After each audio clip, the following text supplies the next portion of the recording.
I will make all, Daddy. It's little now. Yeah. I will make all na. All you make it now. This one is less. So TJ will make later. Wow.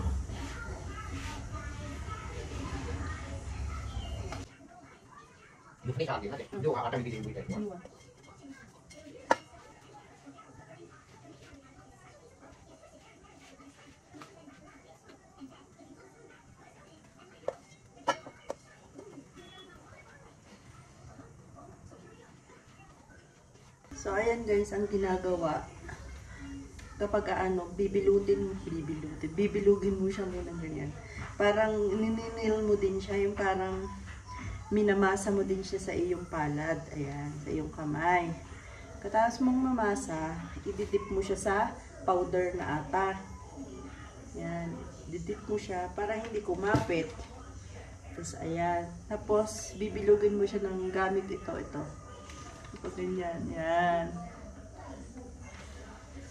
Yan, pag ganyan ang bilog niyan. Para bilog siya. Kapag iyong, yan, parang bibilugin. Tulad nito, ayan, bilog na siya. So, ubos na. Mamaya, ay gagawa sa T3G ng bagong ata.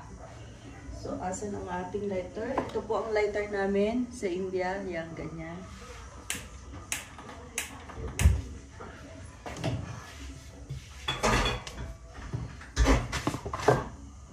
Muna ako.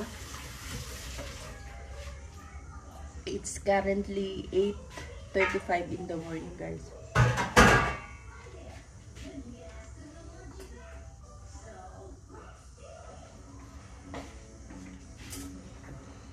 Daddy, I reached 1,000 subscriber now on YouTube. 1,000?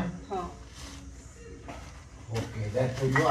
Congratulations. 1,808. I can do the monetization now. Okay, okay. Okay, this is very good. Tapos, ayan. Parang magagawa lang siguro ng pizza. Ayan guys. Tapos gaganyanin na natin yan. Yan. So, inaano ko sa inyo ang process.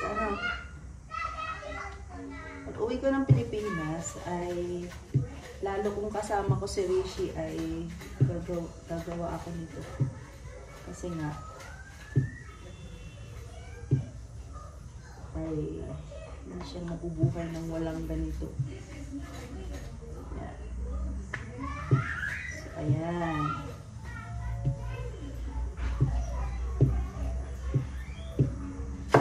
Tapos, kapag naganyan mo na siya, ayan, gaganyan mo siya para medyo lumapad-lapad pa ng konti, the reason why, at para matanggal din yung excess na powder.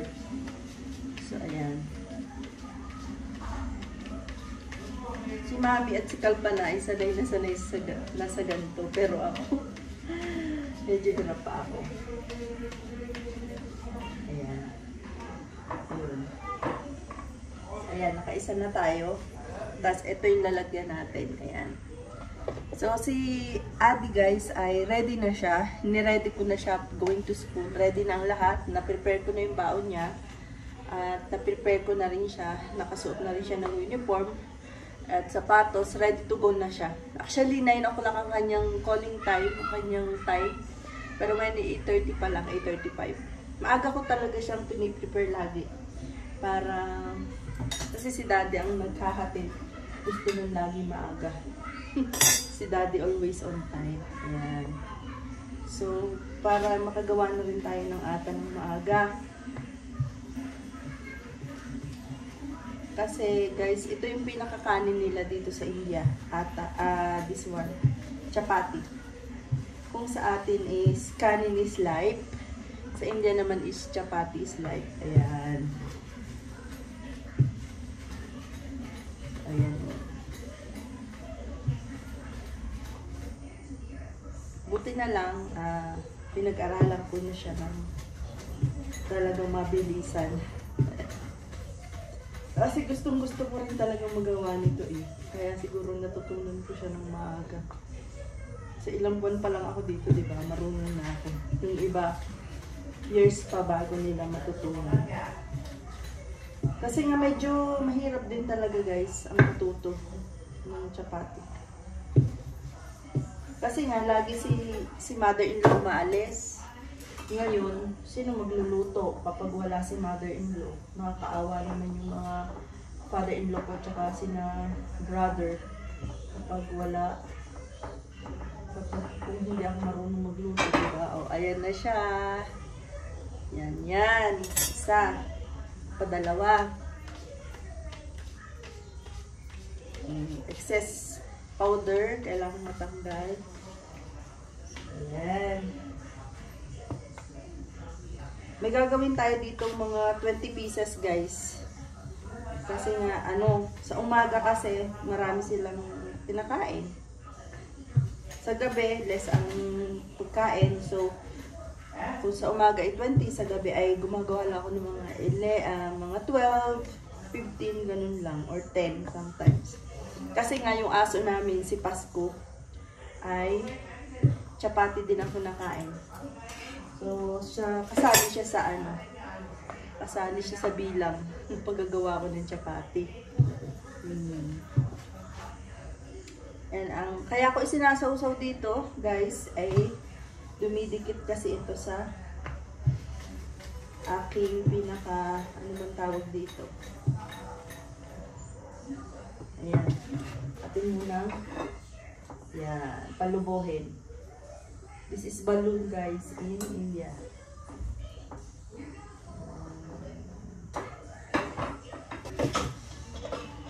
Let's do it.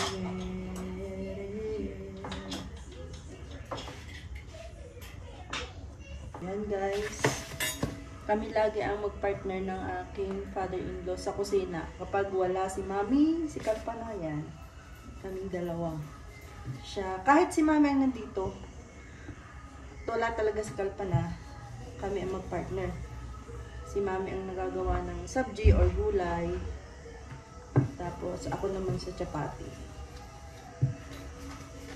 Kasi nga, yun lang naman yung part ko na magagawa. Kasi hindi pa ako, marunong na ako ng kanilang mga sabji-sabji. Kasi isa lang naman yung pattern na pagluluto. Kaso, hindi pa ako ganun ka-perfect sa paggagawa. Siyempre yung lasa iba. So, nahayaan ko si Mami yung nagagawa since gusto din naman niya. Tapos ako lang talaga sa chapati. Nahayaan na talaga nila ako sa chapati kasi marunong na. Tsaka proud yung mga father and mother-in-law na maaga akong natutong mag-chapati. Kasi it's not an easy task, guys, ang magawa ng chapati. Kasi nga, medyo, hindi pa lang ako marunong, hindi ko pa natatry ang magawa ng dough nito. Yung pinaka ito, hindi pa ako marunong. Kasi may tansyang tubig din na inilalagay. Pero madali naman siguro yung matutunan. Hindi ko pa lang natatry. Dahil nga, lagi kasi ang nagagawa dito ay si Titriji, yung aming kasama sa bahay. I mean, katulong, kasama. Helper namin.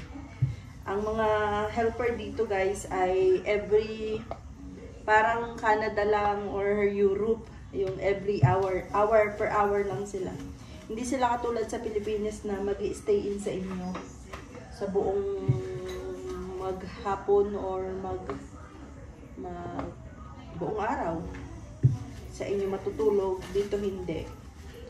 Per hour lang. Tas marami silang pinupuntahang bahay. Kaya yun. Ala Canada ang style per hour. Pero ang sweldohan nila monthly din. Medyo mas malaki nga ibinibigay ni Mami kumpara dun sa mga, kasi tinanong ko si T3J kung ilan bahay yung kanyang pinupuntahan. Sabi niya mga 5 ata. At nakaka 20,000 siya dun sa kanyang mga 5 yun. Or 5 o 6, ganyan. Pero sa lahat ng mga pinupuntahan niyang bahay, Si mami yung pinakamalaking magbigay. Yung iba kasi medyo mas maliit. Tapos si mami pa, hindi yan nagbabawas ng sahod. Halimbawa, umabsent siya. O di kaya kami naman ang wala dito. Minsan buong pamilya ang wala dito. Di syempre hindi din siya pupunta. Kasi sarado ang bahay. Kahit ganun yun, hindi ibabawasin ni mami ang kanyang sweldo. Buo pa rin na ibibigay. Ganun si mami. Kasi para kay mami, parang tulong niya na rin kay Tito G. Kasi si Tito G may pinapaaral na. Isa naman ang anak niya. So, pinapaaral pa siya. May pinapaaral si Tito G na anak. So, sabi ni mami, parang tulong mo na rin yun sa kanyang anak. So, ganun. Si Tito G ay matagal na sa amin. Yung mga ilang years na din. Kaya kabisado na namin siya. Hindi siya yung iba na... Hindi siya, ang tawag dito, yung... ano naman yung iba, diba, malikot ang kamay, or yung iba ay... Alam nyo na kung ano yung ano, pero siya hindi. Kung di mo siya bigyan, hindi siya. Hindi siya basta kukuha. Ganun. Kahit pagkain, bibigyan mo siya. Aaruhan mo pa siya para lang siya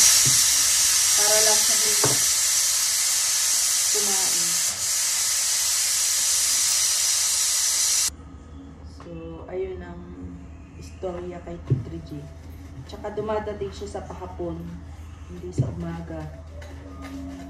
Kasi sa hapon. Kaya guys, makikita nyo, hindi ako naghuhugas ng plato. Kasi siya ang tuka sa kitchen. Usually kitchen lang ang ginagawa niya eh. Lahat paggagawa dito, paghuhugas and everything, siya yun.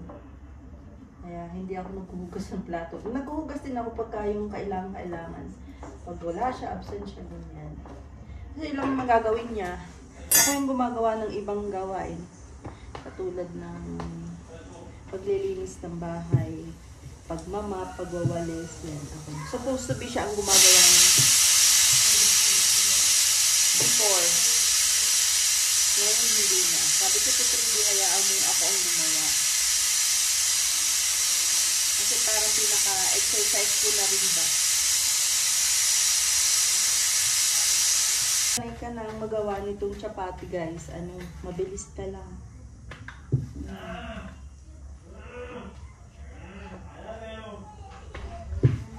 Ang kagandahan kasi sa benang kong babae, kaya ako natuto din ng mabilis. Hinayaan niya talaga ako kahit mali-mali yung paggagawa ko ng chapati nung una. Nahayaan niya lang ako. Kahit mali-mali. Until ma-perfect ko na siya.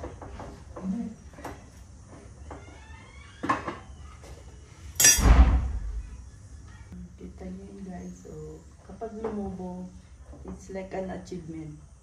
Diba? Nakapagpalubo. Kasi yung perfect na chapati pala guys, is kapag lumubo. Ibig sabihin, nagawa mo siya ng perfect. Kaya yun, isa siyang achievement kapag nagkapagpalobo ka ng chapati. Ayan yun. Katuwa. Diba? Ang manirahan guys dito sa India ay masaya. Masaya. Ang ina-adjust ko lang talaga dito ay yung medyo sa food. Kasi ibang way sila magluto. Wala silang betchin guys. Asin lang sila tsaka yung kanilang mga masala.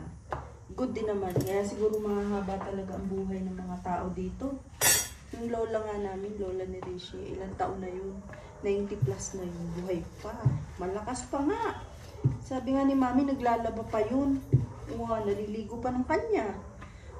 Ayos pang kausap pagka napunta kami. Naalala ka pa niya, wala siyang memory gap kumbaga. Mahaba guys ang mga buhay ng tao dito. Siguro dahil sa way of life nila, yung mga kinakain nila. Kasi nga, yung marami kasi dito vegetarian. Veggie lang. Yun. Kaya mahaba ang buhay. Father-in-law, gusto niya ng aking chapati. Kaya nang sabi niya, ano, tamang-tama lang, hindi makapal, hindi malaki. Yun. Kaya pag ako nagagawa ng chapati, gusto niya yan. Pag si Mami, ayaw niya. Kasi si Mami siguro medyo makapal. Yung gawa. Yeah. Medyo mabilis na ako ngayon guys kasi gamay ko na gawin.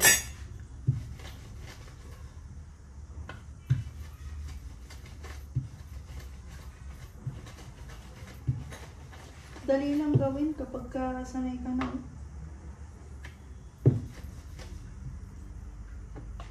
Dip mo lang siya para hindi kumapit sa iyong pinaka board.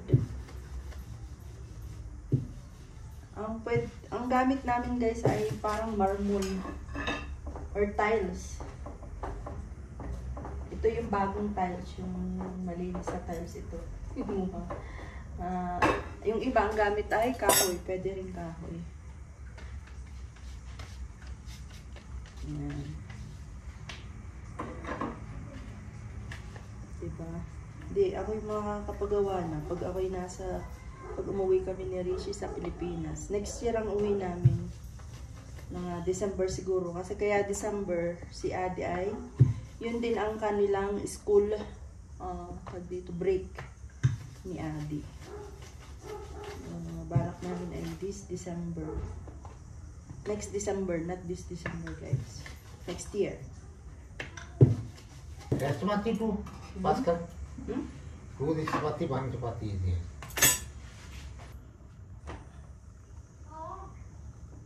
Ngayon guys, kahit ang chapati ni Pasko, iniinit pa. Biruin yun ha. Aso na yun, sa atin yun, hindi na iniinit. Dito iniinit pa ang pinapakain na chapati kay Pasko. Tsaka yan si aso namin, Pasko, may kanya yung sariling chicken packet, binibilhan yan. Lagi-lagi, meron siyang kanya. Si Pasko ay isa sa hindi non-veg dito sa pamilya. Tsaka ako. Chapati duty. Yan. You will eat na? You eat? Ay, just for yes. Pero kung pati wala kaya ka na dito. Oo. Dili ko.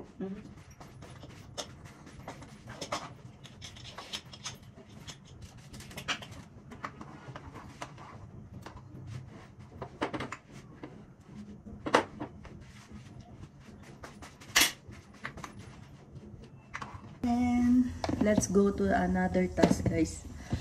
Pakita ko sa inyo kung anong sunod kong gagawin. Diyan lang kayo. Ako may gatas. May gatas kami. Ayan. So ibababa ko muna to. Pasok muna natin to. Ito yung lalabhan ko. Kay ating uniform at saka kay brother-in-law uniform. Kakamayin ko lang siya kasi masyadong ang hirap pag hindi kinamay, delicate yung mga uniform. So, ayun. Hindi pa siya iwawash. Baba muna natin ito. Gata sa delivery. Kaya dito eh. Para hindi lumamig na siya sa madali kasi itong masira. Nilagay muna natin. So guys, yan. Andito ako sa kwarto ko. Mag-sunscreen muna tayo. Kasi kailangan natin ng sunscreen.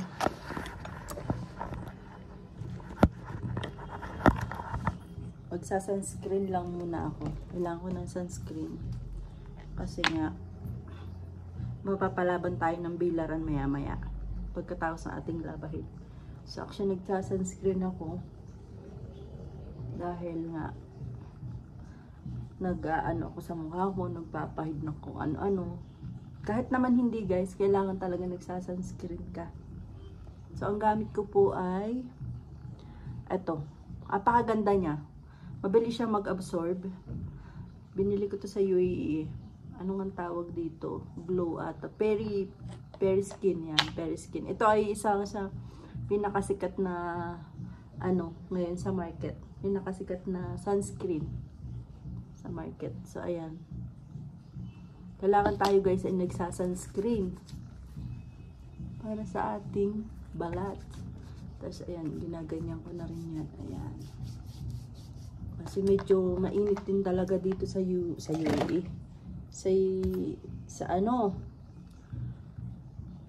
Dito sa India.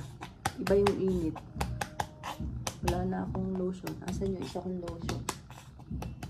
Wait lang guys, kung isa kong lotion. Lotion ako kasi. Tingnan pag sobrang init kasi. Maglalaba lang yan, naglo-lotion pa. Hindi kasi para diretso na pag ako'y mamaya, nagsampay. Sobrang init. Kita nyo guys, nangitim na ako. Kumpara nung nasa UAE ako. Mainit sa UAE, yes. Pero yung init niya, hindi siya ganun nakakaitim. Unlike sa Pilipinas at saka dito sa India, yung init niya nakakaitim. So, ayan. Dito tayo sa ating bathroom. Pakita ko sa inyo ang aking gagawin. At nang malaman ninyo ang aking ginagawa. Nang malaman ninyo ang aking ginagawa dito sa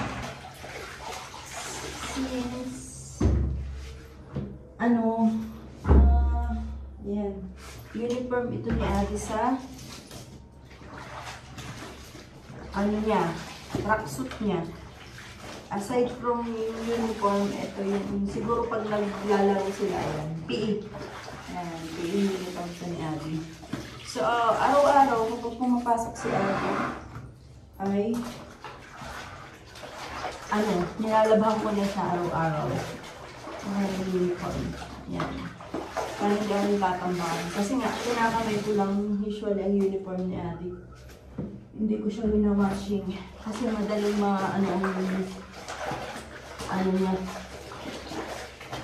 damit niya. Madaling masisira. Alaw muna tayo. Tapos, ito naman kay brother-in-law. Kasi nga si brother-in-law ay nag-work na sa hotel. Kasi nga HRM ang kinuha niya, diba? Tapos nasa sa kanyang masteral. So, ayan. Nag-work na siya. Sa Radisson, ano ba yun? Ano po, ano dito. Basta dito siya sinulad. So, ako na rin ang natukusot kasi nga, sino ba naman ang-aasahan? Ako lang naman babae dito. Kailangan talagang gawin ko dito. Bilang sister-in-law, yung itulong ko sa kanya. Kasi syempre pagod na rin yung tao pagdating sa trabaho. Ang ginagawa ko, sinasabay ko siya sa paglalaba kay Ading uniform. Ano lang naman yan, pants at saka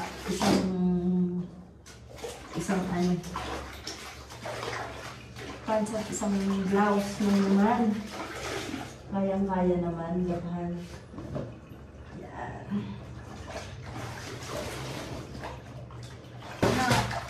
Organic ang trabaho ko dito sa India. Yan. Kasi guys,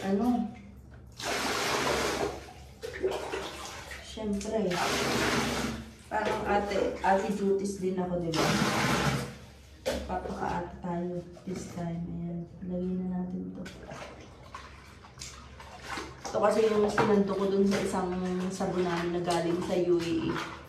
Kaya, ito yung nakita kong panandok. Ilan ni Mami. Ayan. So, ang unahin muna natin ay uniform, syempre ni Adi. Dahil ito ay medyo malinis. Araw-araw ko nilalaban guys ang uniform. Siyempre nga, alam mo naman tayo mga Pinoy. Napaka-delicate natin sa mga itong bagay. So, araw-araw ako nagkukusot guys. So, ayaw ko nang madumi ang uniform ni Adi. Ito po ang typical na trabaho ko dito sa India. Ayan lang naman. Gawa ko ng chapati sa umaga. Mami naman ang, or si daddy ang nagluluto ng sabji. Hindi ko yung expertise. Do alam ko naman gawin.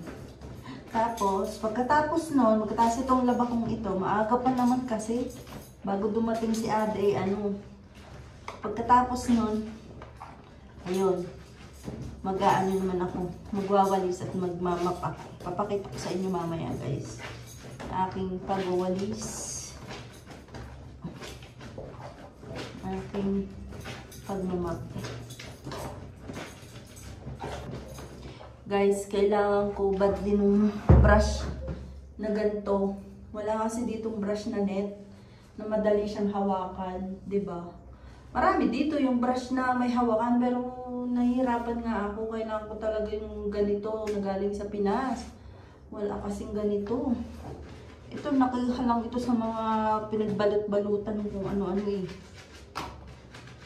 Pero gusto ko talaga pag ako nakauwi ng Pinas, ayun talagang aking bibilhin. So ayan guys, pakit na ako sa taas. At ako ay mawalis naman. Ayan. Guys, tinan nyo ang walis ko. Pudpud na. Oh, walis ng Pilipinas yan. Siya. In-order ko online. Kasi nga, ang walis dito, yung padapa. Yung hindi siya handle na, pag winalis mo siya, parang kailangan yung mong yumuko. Eh, ito hindi mo na kailangan. Kaya umorder ako online. So, ganun ang walis dito, guys. Pahaba. Ayoko ng ganun. So, itong ginagamit ko. Kapag ako magwawalis ng bahay, ito talagang gamit ko. Kaya pudpud na siya. Meron pa naman akong isa. Nakatago. So, minamaximize ko muna siyang gamitin. Bago uli yung bago. Ganun talaga. So, ayan guys. Tapos na tayong magawa ng chapati sa umaga. Tapos na tayong nasend na natin si Ate sa school. Tapos, nagkusot na rin ako ng mga labahin. I mean, yung uniform kahapon ni Adi. Since hapon na siya dumating, 12:30 na, hindi ko na nilabhan kasi wala na ring init. So, talagang kinabukasan ko siya nilabhan ng umaga. Tapos, isinama ko na rin yung uniform ni brother-in-law. Kasi nga, wala namang maglalaba dito kundi ako at si Mami. Si Mami naman matanda na, di ba? Iasa ko pa ba? Di ako na lamang. So, ayun. Ako rin naglalaba noon. Tapos ngayon naman, ang duty natin ay magwalis at magpunas-punas at magmamap ako ng floor. So, yun yung aking task today. So, samahan nyo ako. Ayun ang aking labahin, oh. Sa gabi kasi, dyan ko lang siya inilalagay sa mga sipit-sipit. Hindi na siya sobrang basa. Tuyo na siya. So, tama yung sa umaga, yung tama ng araw doon. Tama-tama lang para siya ay ma-dry. So, ayan. Kaya doon ko siya inilalagay muna. Tapos, maya-maya pipinawin ko na rin siya kasi tuyo na. Over, naman siya, dry. Yung kulay kasi ng damit, nawawala din kapag ganun. So, ayan. So, magwawalis muna ako, guys. At samahan nyo ako. Guys, abangan nyo yung pag-uwi ni Rishi. Malamang maglalamierda na naman kami. Tapos may aatinan uli kami isang kasal sa Guler. Pinsan uli namin. Pinsan uli niya. Maraming ikakasal this time. Kasi nga guys, yung sa panahon kasi, maganda ang hindi siya maulan, hindi siya mainit. So kaya maraming this time ay mga nagpapakasal. Ito talaga yung buwan ng mga nagpapakasal. So, tamang-tama din ang uwi ni Rishi. Magdidiwali na. Ang Diwali guys ay November 12. So, uwi niya ay November 4. So, tamang-tama. So, ayan. Ay punas-punas. Gawa ng. At guys, pagkatapos naman ito, wala na akong trabaho. Huwag niyong isipin na parang si Hayin ay trabaho, ay katulong na doon sa India. Ay hindi ho. Ako ho naman rin naman din hong ginagawa ko. Hindi rin naman inuto sa akin. Eh, syempre kusa ho, ano, kahit naman sa ang bahay, kahit ho sariling bahay natin. Eh, tayo mag-i-imis, ano. Eh, di ganyan din ang ginagawa ko din, eh. Mag-i-imis ka, syempre. Wala namang ibang mag-i-imis. Mahayaan mo madumi. Oh, ay, yan. Maghapon kang nakaupo. Ano, masakit din yun sa puwet, pagkakayo. Kaya bang mga isipin. Na ako yung baka nandin yung iba ka ako naging katulong na nila. Abay hindi ho. Tariho ay kusa kong tinatrabaho. So, hindi naman ho mabigat. At pagkatapos naman ho na rin aking pag-aanong aray, ay siya, pwede na akong maghapon. Kahit hanggang gabi pa. Yan ho. Hindi naman ho. Talaga lang ho na siyempre tayo ay naglilinis sa sariling bahay. Bahay ko na din hindi kaya ako yung maglilinis din. Yun talaga. Nakasabit ho ang pantalon ho. Ito ho ay pantalon ni brother-in-law. Ang kanyang trabaho. Sinabit ko lang muna dyan. Yan ay i-plaplansyahin ni father-in-law. Si father-in-law ho ang paplansya ng kanyang damit. Kanyang uniform. Yan.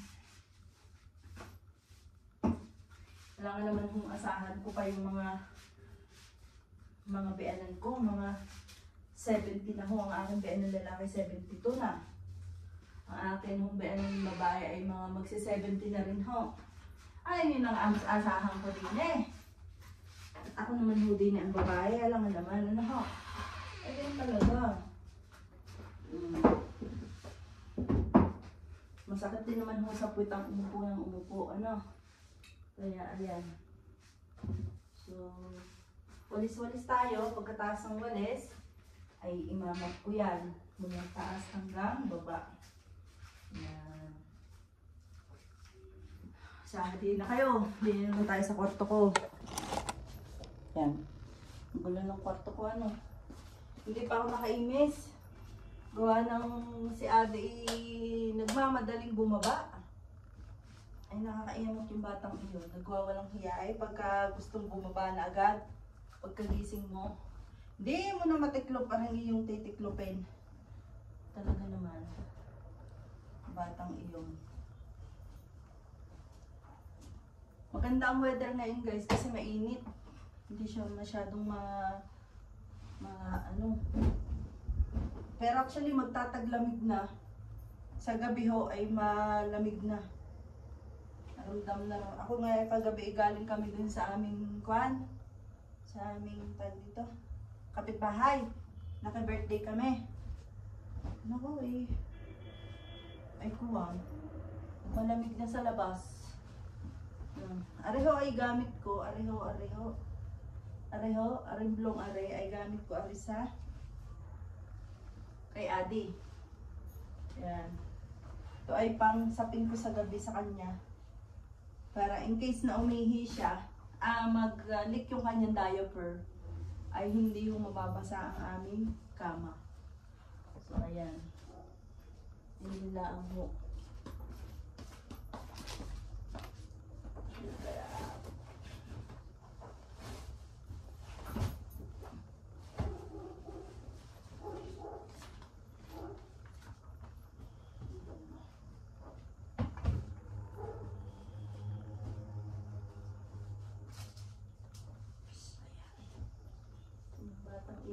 Kada sa hapon, pag kami aakyat, may dala din isang bag na laruan.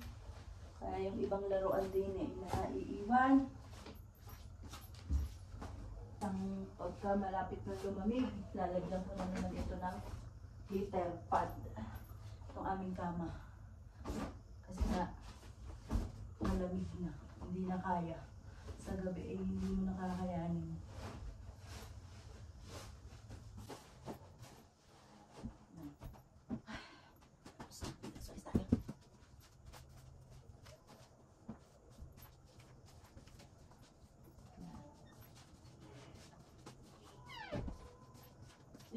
trabaho din. Yung isipin ako, hindi ako. Ito yung aking mga in-laws, never who. Yung mga in-laws kong iyan.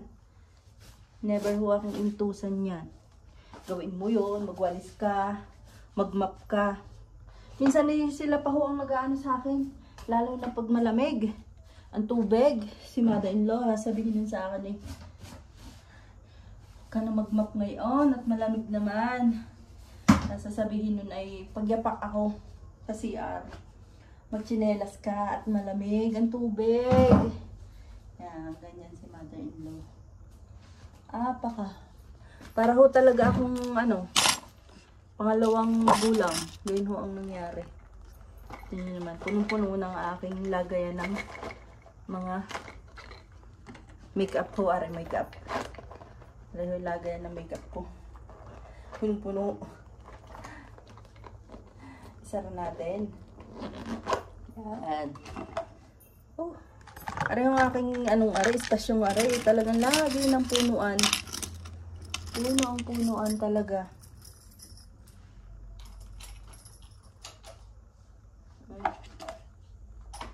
Yan. Tapon na natin itong kay ading laging sinusubo sa bibig ng mga laruan. Kaya pagkakikita ko ng maliliit na mga laruan, ay, tinatapon ko na. Kaya garni nakalabas. Aking mga brush, makeup brush. Nilabhan ko ng isang araw. Ayan. Lagay natin dito sa aking lagayan.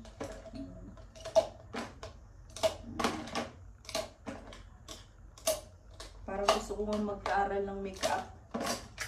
Kasi parang gusto ko siya.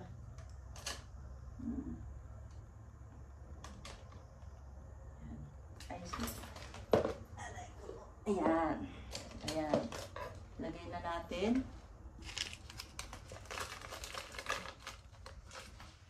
Ayan. Ang daming imisindini sa aking kwarto. Lagi na lang hong magulo gawa nga ng ni ate din. Lagi din hong kimali-mali sa aking mga trabaho. Baga. In this side of in you when the moments do it. Ayan. Si Jollibee binili ko sa Pinas. Umuwi ka. Tapos ito yung kanyang bata. Baby pa siya. Ito na yung kanyang si Mickey Mouse. Paborito niya yan. So yan. Iniuwi ko din dito sa India. Yan. Pag bumili ng garne, kailangan ko mga magagawa siguro akong garne. May cream naman dun sa baba. Tama, gagawin ko ngayon. Tama. Magdidiwali na. Kaso isa nga yung nabili ko. Diba yun? Diwali na lang kaya. Ako magawa. Pwede rin. Diwali siguro. Tapos lalagyan ko ng lalagyan ko ng tawag dito ng fruit salad. Malapit na rin naman Diwali, tama. Magpapabilin pa rin siguro ako kay Rishi ng kaunting pa para madagdagan yung gulaman. Papatikim ko sa kanila ang ating napakasarap na lalagyan ko ng fruit salad. O diba? So, ayan guys. Tapos na tayo magwalis mula taas hanggang baba. So, tayo ay magmamap naman. Mula taas din hanggang baba. Yan. Yan ang trabaho ko dito sa India sa umaga. Yun yung mahirap. Kasi, hindi mahirap kasi nga guys. Kunti lang naman. Kayo mag-aalala. Ayan imamap ko lang. Hindi naman kalakihan itong aming sala. Tanggapan namin ito ng bisita. Dapat ay malinis. So, minamap ko lang siya. Yan.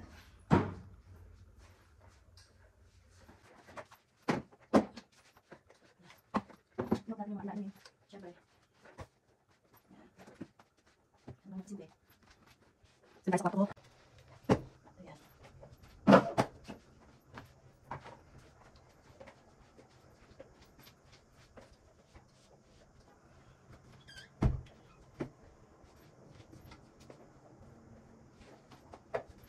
Sahagdan naman tayo guys. Sahagdan naman tayo.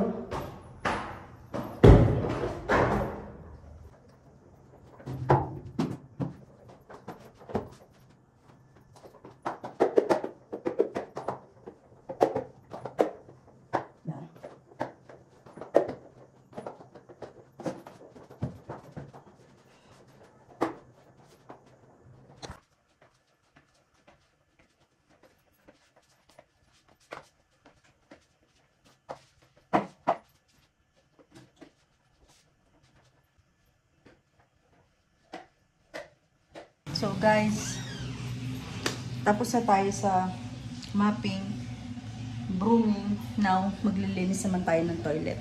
Yan. Linis tayo ng toilet. So, dyan muna kayo ha.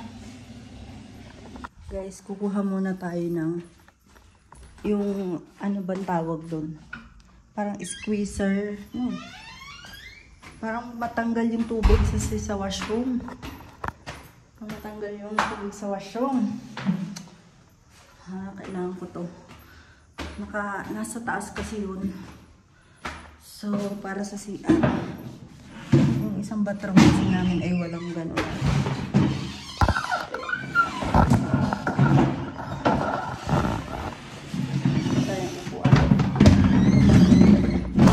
Kasi tinabi ni Mami yun dito.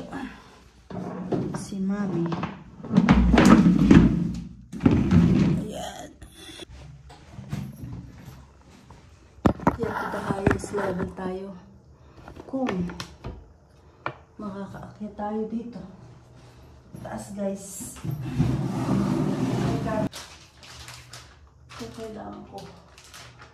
Kailangan ko to. Yan. Si Mami ay maraming nakatagong ganito. Bumili pa ako. Ilan-ilan pa yung nakatago niya. Pakita ko sa inyo. Ayan yung kinuhanan ko. Marami pa yan si Mami. Yan ay mga bago. Bumili ako. Meron naman pala siya. Hindi na niya minsan maalala kung nasaan. Ayan.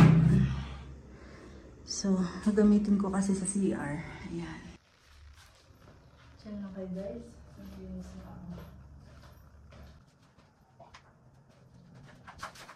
ako. So guys, tapos na tayo dun sa kabilang washroom. Dito naman tayo sa kabilang washroom. So, ayan.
CR.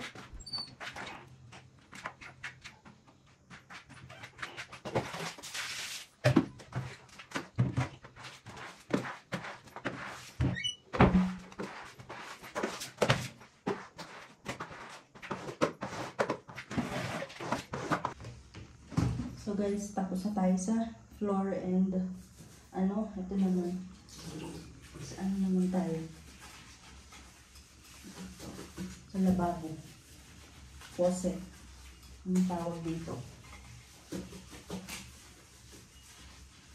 Hindi lahat. Kasi nga po, syempre, mga lalaki ang kasama ko dito. Hindi talaga sila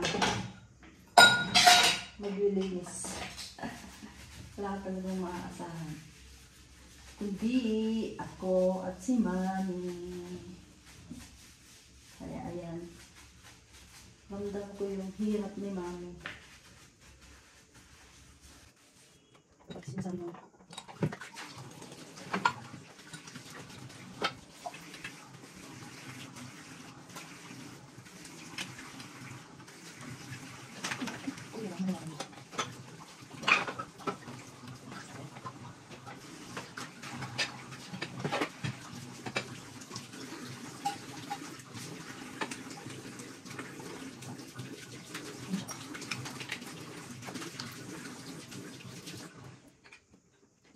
Guys.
And voila, we're done.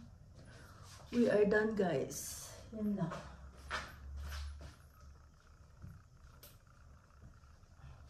Ganun lang kasimple, guys. Nakakita ng trabaho. Hindi naman mahirap. So, pwede na ako magpahinga. Ano-ano na lang mamaya. Kasi si Abby kakaunin ko rin ng 12:30. 11:30 na. So, kailangan ko namang mag-ayos ang sarili ko. Ayan. So, that's it for today's, guys. Pinakita ko lang sa inyo ang aking pinagagagawa dito sa India. Kasi nga, sabi ko sa inyo, tayo ay daughter-in-law. So, sabi ko nga sa inyo ay kailangan as responsible daughter-in-law, gawin din natin yung part natin, diga?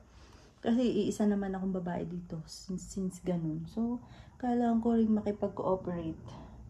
So, ayun lang naman, ganun kasimple. So, nagsimula siguro ako 9 o'clock or 7:30 kasi nagawa ko ng chapati. So, ang nagawa natin today is nagawa ko ng chapati. I'm making chapati. And after making chapati, I'm washing the cloth of Adi uniform and my brother-in-law uniform. Kasi inihabol ko siya sa init. Kaya yun ang inuna ko. And then after that, nag-broom ako ng mula taas hanggang baba. Tapos nag-mop tayo. Then after that, naglinis ng CR, ng mga CR natin. So, yun lang talaga ang pinaka-main na ginagawa ko dito. Tapos punas-punas na lang mamaya. So, yun lang. Tapos mag-shower na ako. Tapos pwede na akong kumain. Kasi guys, hindi rin talaga ako nakain ng maagang maaga. Kasi nga, parang sarado pa yung lalamunan ko. Talagang nagkakapilang muna ako. Tapos saka ako kakain pagkatapos. So, ayun lang guys. That's it for today. Yun lang pinapakita ko sa inyo kung ano yung mga ginagawa ko dito sa India. Kung as in parang katulong ba ako o hindi. Hindi naman po ako katulong. Yun po ay kusa akong trabaho. Tsaka meron po kaming helper na dating sa hapon. Kaya hindi ako compulsory na gumawa. Kasi syempre, ikaw ang gumagamit ng CR. Syempre. O may anak kang nag-aaral, syempre kailangan paglaba mo yun, di ba? ikaw yung nandito lagi. So, kailangan malinis yung, ano mo, yung floor mo. Ganun lang naman. Kung, kasi tayo din yung gumagamit. So, kailangan, tayo din naglilinis. Maintain din natin. So, yun. That's it for today's guys. Thank you sa panonood. And hope you guys like and subscribe always my channel. 1K na po tayo. And sana lumago pa yung ating channel. At maraming pong salamat sa inyong pagsuporta at panonood, at abangan nyo po guys ang pagdating ni Rishi sa November 4 at saka darating na Diwali, so marami tayong video na masushoot para ipakita ko sa inyo kung ano yung 2023 Diwali. Ayan ang mangyayari at sa mga pupuntahan pa namin sa bakasyon niya. So marami pong salamat, thank you and mabuhay and namaste everyone, thank you.